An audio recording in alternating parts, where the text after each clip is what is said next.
자, 이 사무엘하 2장 하나님께서 다윗을 통하여 새로운 왕국을 시작하게 하신다. 그래서 새로운 출발점, 이게 새로운 출발점이다. 새로운 출발을 하는 데 있어서 어떤 일들이 벌어지고 있는가? 첫 번째는 헤브론으로 올라가라 말씀을 하시는데, 하나님께서 헤브론으로 올라가라고 말씀하시는 것은 의미가 있죠. 헤브론은 예루살렘과 같이 베들레헴과 같이 알려진 자리가 아닌데, 그러나 헤브론에 있는 것은 딱 한 가지, 바로 하나님과 아브라함의 언약의 약속이 있는 자리다. 언약에 있는 자리. 그래서 거의 한 1000년 전에 아브라함이 하나님의 약속을 받고 창세기 12장에서 본토 친척 아비 집을 떠나 내가 내게 지시할 땅으로 가라. 그리고서 가나안에 들어오면서 제일 먼저 하나님 앞에 예배를 드렸던 곳이 바로 헤브론이다. 그게 출발점이에요. 시작점이 됩니다. 그 헤브론, 소박한 자리죠. 그러나 그 소박한 자리에 뭐가 있어요? 하나님의 언약이 있습니다. 거기에서부터 출발하라 라고 하는 것이죠. 두 번째, 여기 오늘 본문에 보면은 2절에 보면 다윗이 그의 두 아내 이스라엘 여인 아히노암과 갈멜 사람 나발의 아내 아비가일을 데리고 그리로 올라갈 때에, 성경에 기록되어 있는 글자들은 이거 안 써도 되는데 쓴 글자는 거의 없습니다. 왜냐하면 수천 년 동안 내려오면서 빼야 될 건 다 빼고, 그리고 진짜 하나님의 구원을 이루기 위해서 꼭 필요한 섭리의 글자들을 남겨놓은 거예요. 그래서 여기 다윗이 두 아내를 데리고 또 남은 그 자기의 부하들 600명을 데리고 헤브론으로 올라가는 이유는 어디에 있는가? 이 아히노암과 아비가일이라고 하는 이 두 여인은 언제 함께했던 사람들입니까? 고난의 시절, 가나안 광야에서 10여 년 동안 고난받고 있지 않습니까? 그때 다윗을 쫓았던 사람들이에요. 고난의 시간에. 그리고 그때 함께했던 추종자들, 그들과 함께 헤브론으로 올라가고 있는 거예요. 그러니까 새로운 왕은 어떤 사람이냐? 고난의 시절 함께 하던 사람들을 버리지 않는 거예요. 특히 아히노암과 아비가일, 이 두 여인은 사실은 아마 뭐 절세 미녀라든지 뭐 아주 핫한 그런 아주 그 모델 같은 그런 사람들은 아닐 거예요. 누가 도망자의 다윗의 부인이 되는데 그런 사람들이 따라올 리가 만무죠. 그러나 다윗은 자기와 함께한 그 가족들을 항상 끝까지, 헤브론까지 같이 올라갔다. 변함이 없었다는 거예요. 그래서 여러분, 사랑이라든지 섬김이라든지 은혜라든지 감사라든지 축복도 어디가 최종지입니까? 가정에서 시작해서 가정에서 있는 거예요. 가장 부유한 물. 그래서 저는 유명한 스타들, 뭐 연예인들이 있지 않습니까? 그런데 그 중에서 안타까운 사람들이 있어요. 유명하게 됐는데 돈을 수백억을 벌었는데 가족과 갈등이 있는 사람들, 가족과 헤어지고 가족과 돈 문제로 얽히고, 이게 참 가슴 아픈 일들이에요. 잘 될 때 오히려 가족들에게 더 잘할 수 있는, 그게 은혜예요. 여러분, 돈을 다 벌었는데 조강지처가 없고 남아있는 사람이 없고, 그렇다고 하면 그것만큼 외로운 게 없죠. 그래서 우리가 하나님의 은혜를 받은 바 누구와 함께 누려라? 가족과 함께 누려라. 그리고 또 옛 전우들과 함께 누려라 하는 게 이제 여기 있고요.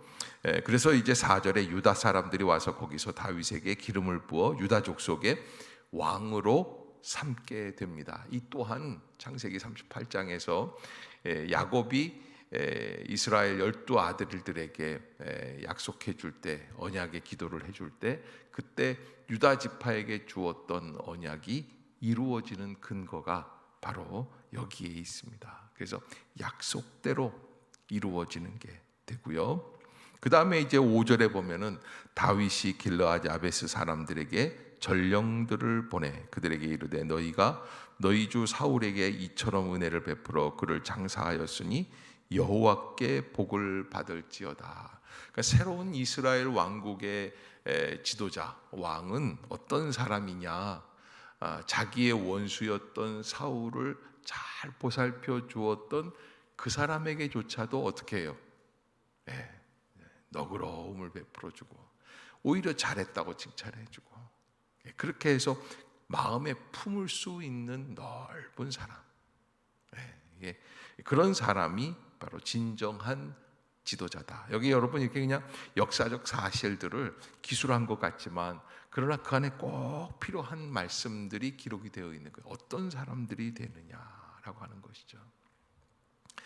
그러기에 하나님께서 원하시는 자리, 여러분 예루살렘이나 뭐 번듯한 자리가 아니라 어디로 올라가라고 그러셨어요? 하나님은 헤브론으로 올라가라. 하나님의 본래의 약속, 언약이 있는 자리. 위기의 때도 그렇습니다. 어려움 때도 그렇고 좋을 때도 그렇고 하나님의 언약이 있는 자리. 아멘. 꼭 그 안으로. 그렇게 해서 다윗의 이 모습들이 그렇게 참 잘 평안하게 이루어지게 되는 것을 보고요. 8절부터 이제 이 끝절까지 보면은 이게 지금 다윗이 왕이 됐어요, 사실은.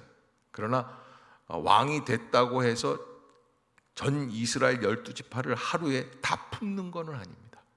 그래서 여러분 뭐 첫술에 배부르랴 우리나라 말에도 그런 말이 있지 않습니까? 너무 한꺼번에 내 뜻대로 내 욕심대로 다 하려고 하지 말고 하나님이 하시는 대로 이끌림을 받을 수 있도록. 그래서 여러분 이 출애굽기 여정이라든지 또 다윗의 고난의 여정이라든지 이런 그 하나님이 역사해 주시는 그런 길들을 보면은 내가 주도적으로 이끌어 가려고 하지 말고 어떻게 해야지 돼요? 하나님의 약속에 내가 이끌림을 받는 거예요. 아멘. 그러면 이끌림을 받을 때 내가 좋은 것도 있고 나쁜 것도 있죠. 그러나 그 이끌림을 받는 동안에 우리가 해야 할 게 뭐가 있습니까? 감사하는 거예요. 어떠한 자리에 있든지. 그래서 하나님의 사람들로 살아가는 거예요. 그래서 내가 원하는 곳으로 하나님을 이렇게 해주세요, 저렇게 해주세요 하는 게 아니라 하나님이 이끄시는 대로 나아가는 거예요. 거기에 은혜가 있다.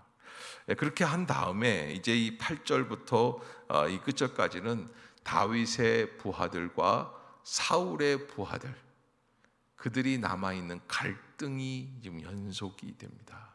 그래서 다윗의 용사는 요압이라는 장군이에요. 참모 총장이에요.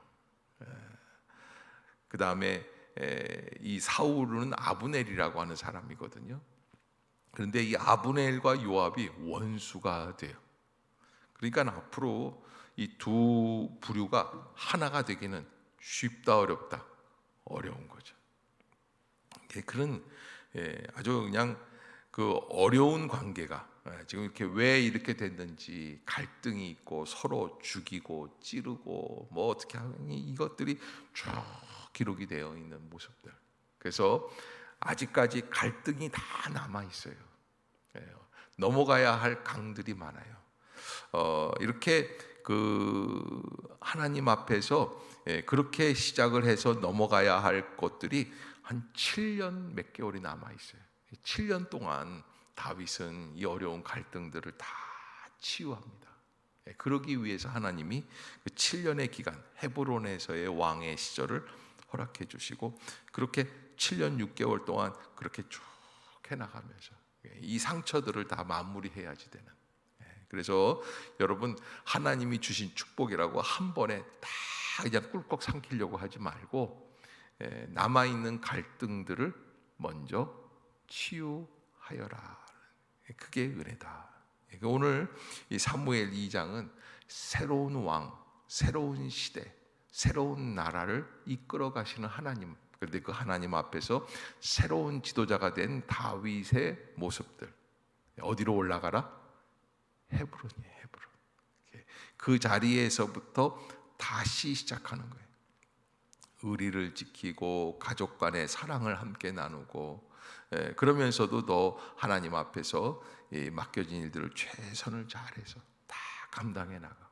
그러나 아직까지 넘어야 할 길들은 많이 남아 있고, 참 안타까운 거는 다윗에게 있어서 요압은 그 고난의 시절에 함께했던 이 자기 조카거든요. 그런데 아주 오른팔 같은 그런 사람이에요. 그러나 이제부터는 짐덩어리가 돼요. 왜? 야, 좀 살살하고 내가 왕이 됐는데 이제 왕은 12지파를 다 하나가 되게 해야 되는데, 요압은 그러지를 않아요. 요압은 자기 마음대로 해요. 자기가 원하는 대로 해요. 그래서 결코 왕의 말을 듣지 않는 신하, 그런데 그 말을 듣지 않는 신하를 데리고 이스라엘을 통일하는 다윗.